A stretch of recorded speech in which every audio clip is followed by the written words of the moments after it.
Hi dude and welcome to Telugu anime wood. మన ఛానల్ని first time visit చేసినట్టయితే కొంచెం సబ్స్క్రైబ్ చేసుకోండి, అలాగే మీ ఫ్రెండ్స్కి కూడా షేర్ చేయండి. ఇక లేట్ చేయకుండా ఎపిసోడ్ని స్టార్ట్ చేసేద్దాం.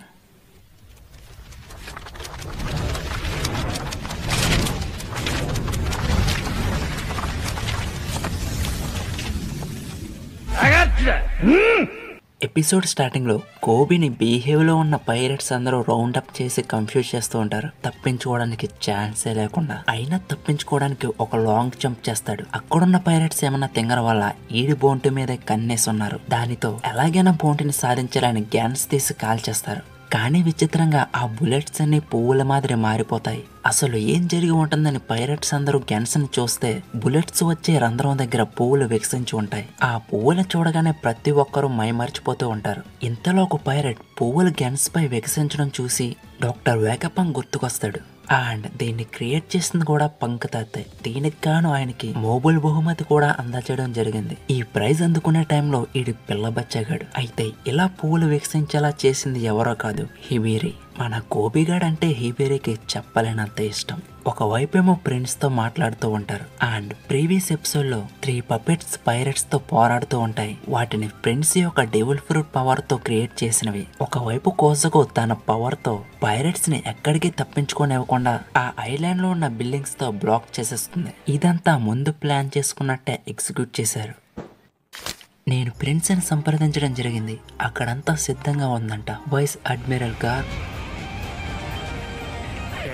వెంటనే మరణ మృతంగాన్ని మోగించడానికి రండి.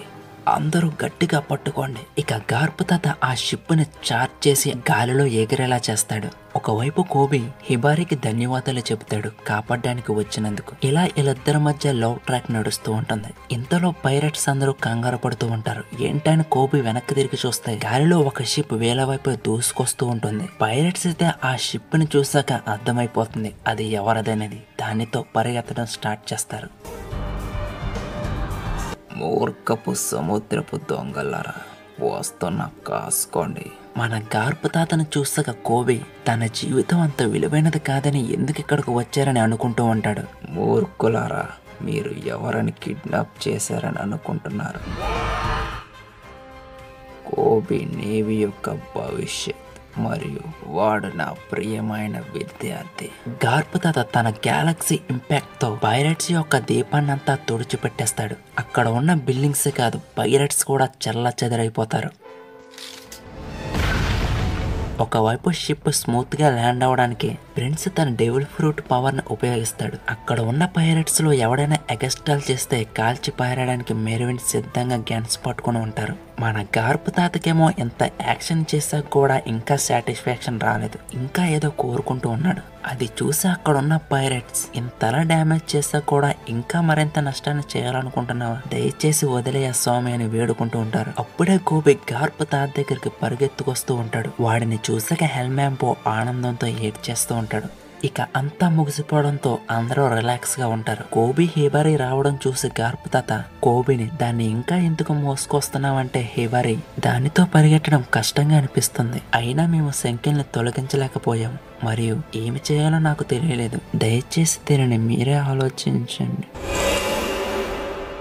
ఒక్కసారిగా హిబరి ఫ్రీజ్ అయిపోవడంతో ప్రతి ఒక్కరూ ఏం జరిగిందో తేలిక కంగారు పడిపోతూ ఉంటారు. కానీ వైస్ అడ్మిరల్ గార్ప్ ఎదురుగా కోజాన్, హే మూర్ఖులారా, మీరు ఇక్కడ ఏం చేశారో తెలుస్తుందా?